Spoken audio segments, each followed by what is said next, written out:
Bismillah ar-Rahman ar-Rahim. Today we're doing program for the condolence of George Floyd. God rest his soul. Councillor Wasim Zafar from Birmingham City Council is with me.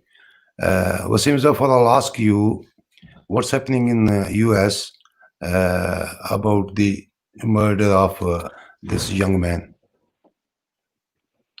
First of all, thank you for inviting me here onto your program to share my thoughts about what's currently happening, not just in America but right across the world. And we've also seen the issue spill onto the streets of the UK. On the 25th of May, the police were called to by a supermarket who suspected that this individual had counterfeit money, was trying to buy products with counterfeit money. A few minutes later, literally 4 police officers had arrived, and George Floyd was murdered by the police officers in the incident. It was the way this happened was just hugely concerning to everybody who's seen and heard about the incident. Literally the day after, the police sacked these individuals and charged them with the murder of the individual. And what's really happened is through the Black Lives Matter movement across the world, there's been a huge uprising, started off in the United States, because this isn't the first time this has happened. And Black and minority ethnic communities, and in particular those who are African Americans in the States and African Caribbeans here in this country, are mistreated by police too often. We've seen incidents here in the UK, where I live here in the Zels. At times we've seen incidents, and back in 1985, you will remember the riots here in Handsworth, and they were triggered off by the way the police were behaving towards the community. So we've seen demonstrations outside Downing Street today. There's a peaceful demonstration planned outside Victoria Square tomorrow here in Birmingham. Early this week, we saw demonstrations on Soho Road in Handsworth. And really, the community has had enough. And it's not just the African Caribbean community or the African American community, it's all communities, not just ethnic minority communities, but all communities are sick and tired of the discrimination faced by minority communities.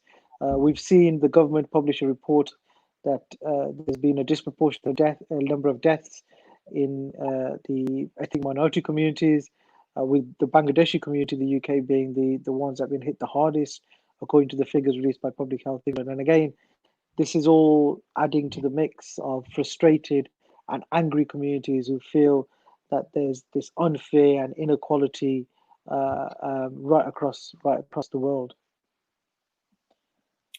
Few weeks ago, I seen a video, probably you seen it as well.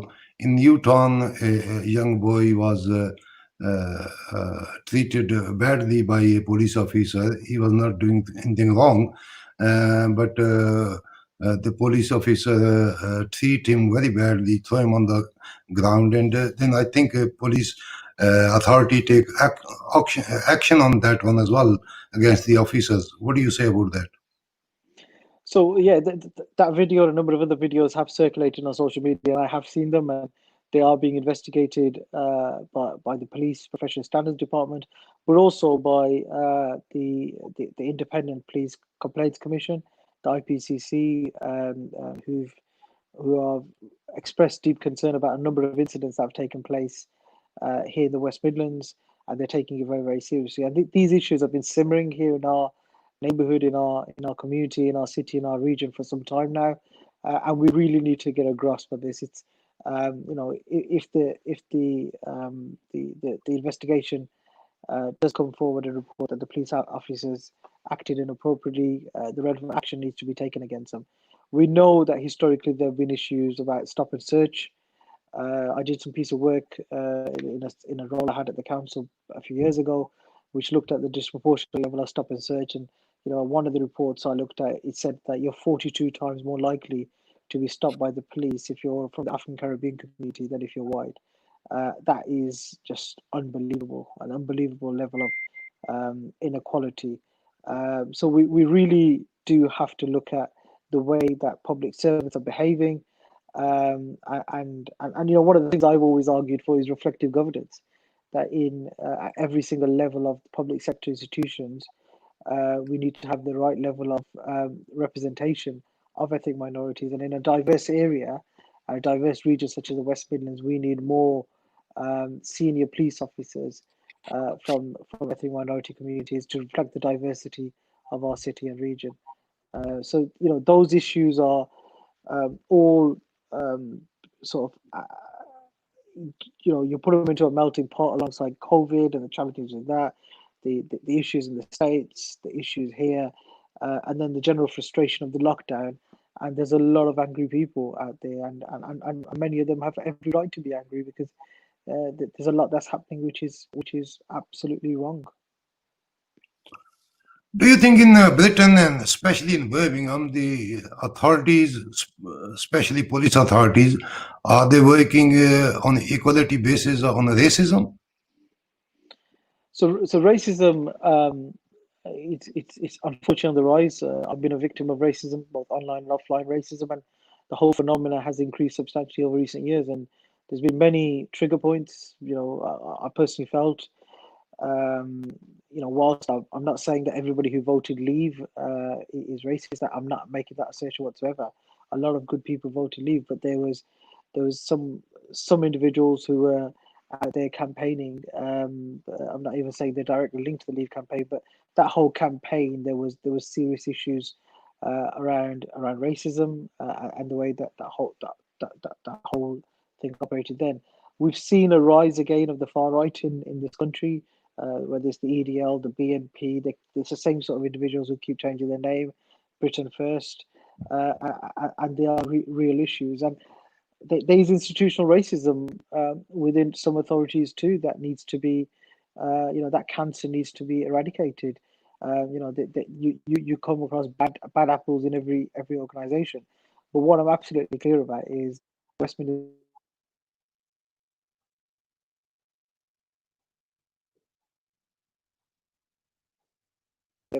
to support communities wherever possible. And I know that the Police and Crime Commission and his team will take issues of racism very, very seriously, and at every opportunity try and work with the authorities, with the communities to ensure that these matters are addressed as soon as possible. I personally support these protests going on for the justice of George. Uh, do you think there's a protest tomorrow in Birmingham? Do you think it will be peaceful? So I absolutely support the democratic right to protest and to protest peacefully. And I know that there'll be a lot of people in Victoria Square tomorrow who will be demonstrating peacefully, and a lot of angry people. I've got two firm requests for all those who are going out there. One is to adhere to social distancing guidelines. We are still in the pandemic. We've got real issues, and people are dying, still dying. There was over 300 deaths reported today by the government. So we need to absolutely adhere to the social distancing guidelines.